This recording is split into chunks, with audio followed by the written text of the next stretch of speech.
Straight ahead on 12 News, breaking the case. Meet the veteran Brooklyn Park detective who led a triple murder investigation. But first, sorrow and sadness at a Brooklyn Center charter school. Totally devastated. I mean, all you can think about is, oh my God. The latest on the pond tragedy that impacted 5 children. 12 News starts right now. We are learning more today about that fatal car accident involving a Brooklyn Center family. The accident happened early Thursday morning off Highways 7 and 100 in St. Louis Park. 23-year-old Marion Garrido was driving the car when it veered off the road and slid into a cold pond. 5 children, including 3 of Garrido's own kids, were in the car. 2 of them have died. 5-year-old Zenavia Rennie and 7-year-old Alarius Coleman Garrido. 3 others are in critical condition: 1-year-old Aliana Rennie, 5-year-old Amani Coleman Garrido, and 6-year-old Zarihana Rennie. Reporter Sonia Goins has more on the family and a witness.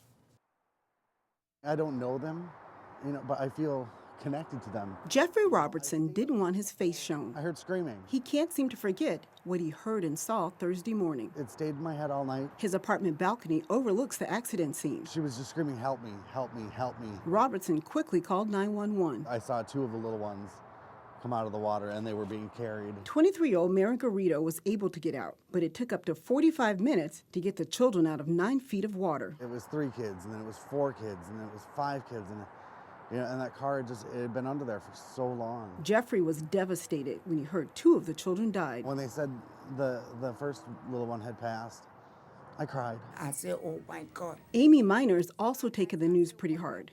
She's related to the children's father. I've been talking to him, I've been calling him, and he's not even responding. She still can't believe what happened. I was really, really shocked. She says Marion Garrido was a good mom, and the children always had smiles on their faces. They were friendly. They come over here all the time to play with my grandchildren. Very nice children. 4 of the children went here to Odyssey Academy in Brooklyn Center. As you can imagine, it's been a very difficult day for both staff and students. We're mourning the loss of some very significant people in our population. The hallways are as empty as the hearts of the staff and students at Odyssey Academy. Totally devastated. I mean, all you can think about is, oh my God, how do you, if you kind of try to think, can I ever even put myself in the place of trying to understand how these people feel? Counselors are on hand to help staff and students deal with the tragedy. How do we grasp this? How do we even grasp a situation like this? Now, authorities are still trying to determine what caused the crash. The State Patrol says alcohol is not involved. They also say Marion Garrido did not have a valid driver's license and shouldn't have been behind the wheel. Mike and Alex? All right, thanks, Sonia.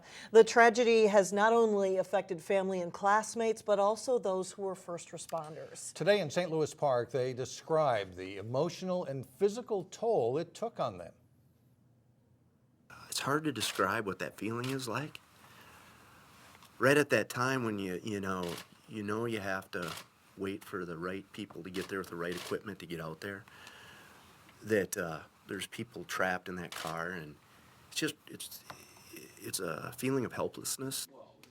Members of St. Louis Park Police and Fire and the Minnesota State Patrol described the harrowing effort to rescue the children. The dark, murky, and extremely cold water created a dangerous situation for divers. Also, they said the children were tangled in some material, making it hard to pull them out. Still, rescuers managed to pull victims out every 3 minutes. I don't think Sergeant Crewley and I really knew when she said that there was children in the car. I mean, the emotions on both our faces, I couldn't even imagine what it looked like. To see that, to hear that, it's just, and both being fathers, it was.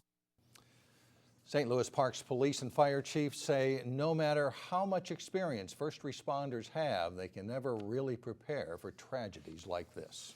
Every winter, there are cases where vehicles end up submerged in water. We asked a doctor from North Memorial for some practical information about what to do if you find yourself in a sinking vehicle, and also how to help if you see someone in a submerged vehicle. If the person is unresponsive, they should assume that the person is in cardiac arrest and start doing CPR, compression only. If the person is responsive, they need to get that person up and away from the vehicle and onto a safe place on shore and make sure that they can start adequately warming the patient. If you should find yourself in a car that's going underwater, what are the most practical things that a person could have in their car to save themselves or to get out? This is a spring-loaded center punch that can be bought at any hardware store. It's very simple to use. You just hold it in your hand, push it up against the window. It will automatically spring load, and once it reaches a certain tension, pop through the window spiders, and you can push it out. This device is basically like a giant letter opener. It can be slid underneath the seatbelt to cut the seatbelt easily and quickly, again, if the latch is inaccessible or jammed. The best place to keep these is on the visor of your car by the driver. This is designed to actually clip onto the visor. You can buy a simple sheath that will clip this on. That way you always know where they are and they're readily available. We found both of the tools for sale online as well, each available for under $10. In other news now, police in Plymouth want students to be on alert after a report of a suspicious vehicle following a student. Police say a Plymouth middle school student was apparently followed by a black four-door sedan with tinted windows. The girl was walking in the area of Lancaster Avenue and 37th Place. The car drove off after the girl pretended to use her cell phone to call for help. So far, police have no leads in the case.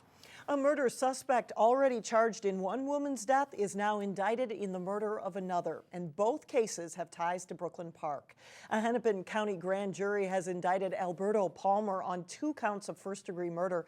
He's currently in the Anoka County Jail. Palmer is accused of killing 24-year-old Clarissa Cook from Gainesville, Georgia. Cook's body was found last May at an impound lot in a car towed away from a Brooklyn Park grocery store.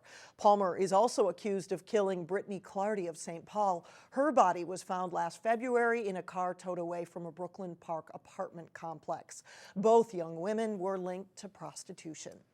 A Brooklyn Park detective is being honored for his work in solving a triple homicide.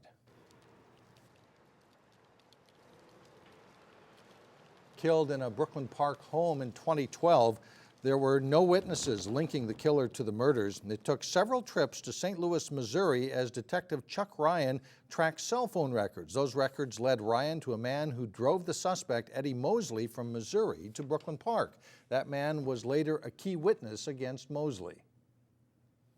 You think of the family and you feel bad for them because their lives have changed.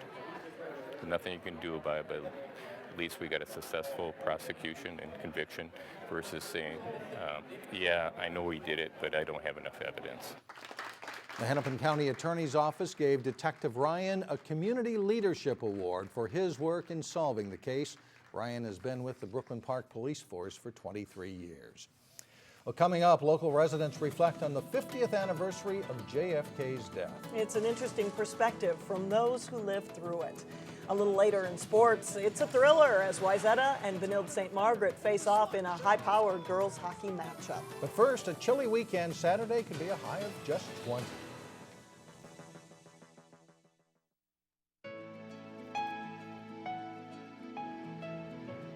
"50 years ago today is the day when many say America lost her innocence. On November 22nd, 1963, an assassin shot President John F. Kennedy as he rode in a motorcade through Dallas, Texas. He died shortly thereafter.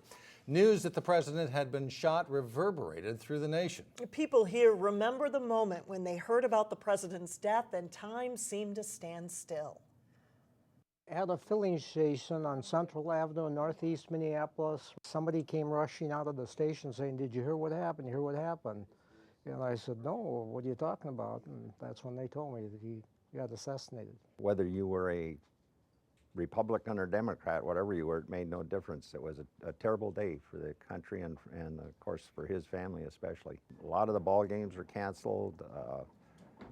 People just stuck to their, as I think you guys all admit, to your TV sets and to your radios and that, so that you didn't miss what was happening. People were crying, they were really sad, and then when the time came for the funeral, The procession, I remember just being glued to that black and white TV screen and just in awe of how grand the procession was, and it's just stuck with me.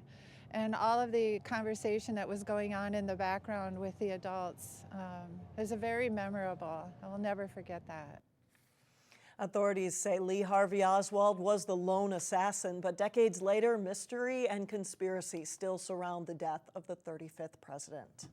Well, still ahead, we'll have a Christmas story that comes to life thanks to a Brooklyn Park playwright. But first in sports, the puck drops on the Armstrong boys hockey season opener.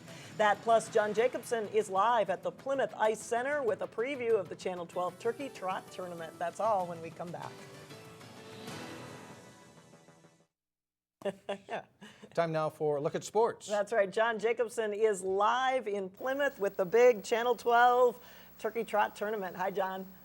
Hi, Alex and Mike, and it's going to be a great weekend of hockey the next 2 days here at the Plymouth Ice Center. 4 terrific teams, and this tournament is usually held the Friday and Saturday following Thanksgiving. Because of the late Thanksgiving this year, it's moved up a weekend, and it's still going to be a great tournament. You'll see all the games live here on Channel 12. Here's a look at the schedule for the tournament starting at 5 o'clock here on Rink A at the Plymouth Ice Center. It will be Holy Family taking on Edina, the defending state and tournament champion. That's followed up by host team and top-ranked Wayzata facing Maple Grove in Tom Starkey's debut as Crimson head coach at approximately 7:30. Saturday, the third-place game starts at 5, followed by the championship at around 7:30. And come out to the Plymouth Ice Center or catch all the games live on Channel 12 or at our website at 12.tv. We'll have more on this tournament in a moment. We're going to start with some highlights from Thursday night, beginning with a great girls hockey game between Wayzata and Benilde-St. Margaret's. This one at St. Louis Park. The unbeaten Wayzata girls set for action against the #1 Benilde-St. Margaret's team. Kelly Panic delivering a breakout pass to Caitlin Riley. And she'll add another later in the period for a 2-0 lead for BSM after 1. But Coach Becky Wacker's team erupts in the third period of this one. Sophia Shaver carrying to the slot, poke check, but Maddie Wolfsman buries it, and the Trojans are within 2-1. They tie it on a power play. Caitlin Klein slides the pass to Shaver. Great backhand goal, 2-2 game, and the Trojans are fired up. Watch just over a minute later, Klein forces a turnover. Sophie Leiniger scores. Wayzata stuns Benilde with 3 goals in a span of 3:20 to take the lead, but Panic works her magic late, picking up the loose puck and beating the D to tie it up with 2:35 to play. This great battle ends in a 3-3 tie between Wayzata and Benilde. Thursday was the first night of play in boys hockey across the state of Minnesota. And the Armstrong Falcons played an exciting opener. Armstrong at home to take on Cambridge-Isanti at New Hope Arena. Early first period, Will Lawson's shot stopped, but Kyle Sweeney lasers the rebound top corner for a 1-0 Armstrong lead. And then the Falcons strike again. Nick Holscher to Cole Gergen. He buries the low shot. The Falcons lead 3-1 after 1. The Blue Jackets cut into that lead on a 3-2, make it 3-2 on Maverick Nelson's power play goal in the second. Armstrong answers. Gergen walking out of the corner, snaps home his second goal of the game. And then still in the second period, Jack McDonough's point shot redirected in by Jay Norgard for a 5-2 Falcons lead. Cambridge-Isanti comes back, but Armstrong holds on for a 5-4 win. Well, here at Plymouth, again, as we mentioned, it's going to be great boys hockey action the next 2 days. And 12 Sports hockey analyst Dan Ficken has joined me now. And Dan, we've got a terrific tournament here. Wayzata coming in as the #1 ranked team in the state. Edina's #2. Holy Family's in the top 20. Maple Grove was just in the state tournament 2 years ago. They've got a new head coach. This is a terrific tournament field. Hey, what a great way to start the year, and it has been. For the past 5 years, this tournament has produced either a state tournament participant or a state tournament champion. You're seeing the best hockey you can this early in the season, and you got some real strong powers that we've heard of before, Edina, Wayzata, even Maple Grove, and an up-and-comer that's looking to make a real stamp on hockey and Holy Family. So it should be an exciting 2 days. Holy Family, a school that's the size of a Class A, but they've opted up to AA. They're in 6AA with Edina and Wayzata and all the others. So they're in a very tough section, but they won 18 games a year ago. Oh, yeah, they sure did. They got a little shocked by Eden Prairie last year, first round. They want to prevent that again, but they're playing the type of schedule that get them prepared for this type of section fight. They've got some great raw talent and a lot of returners coming back. So I'm looking forward to some real potency from them.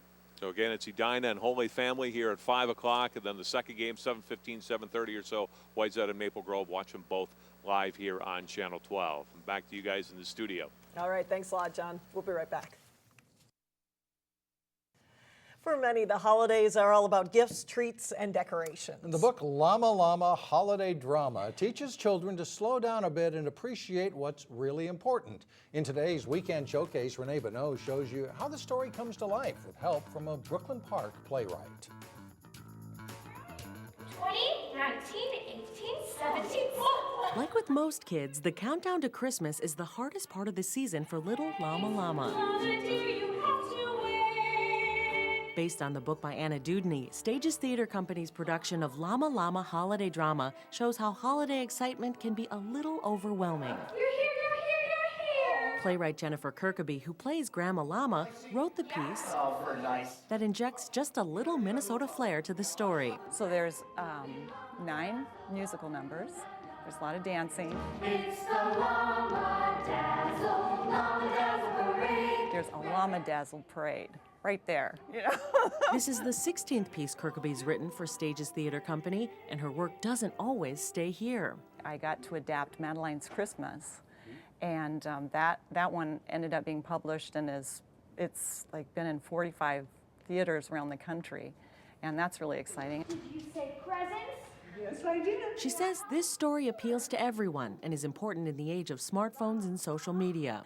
I love the idea of sitting down with our children, reading a story, coming to live theater, having those moments without technology and just, you know, being together as a family. And I think that's really what this play is about. The cast and crew promise one thrilling night of theater. It's definitely very unique, like the set's super unique and cool, lots of lights, and it's definitely like a good message, and it's really fun, and all the characters are super like energetic and awesome. Llama Llama Holiday Drama opens Friday and runs through December 29th at the Hopkins Center for the Arts. For Weekend Showcase, I'm Renee Bonneau. Tickets are $15 for adults, $12 for children and seniors. Lap passes for small children are also available. For more information, you can go online to stagestheater.org. And I don't know, doing an interview with that kind of, that's pretty cute. Good reminder. It sounds like a message for all of us, kids everyone. and adults. That'll do it. That's it for now. Thanks for joining us, everyone. Community Corner is coming up next.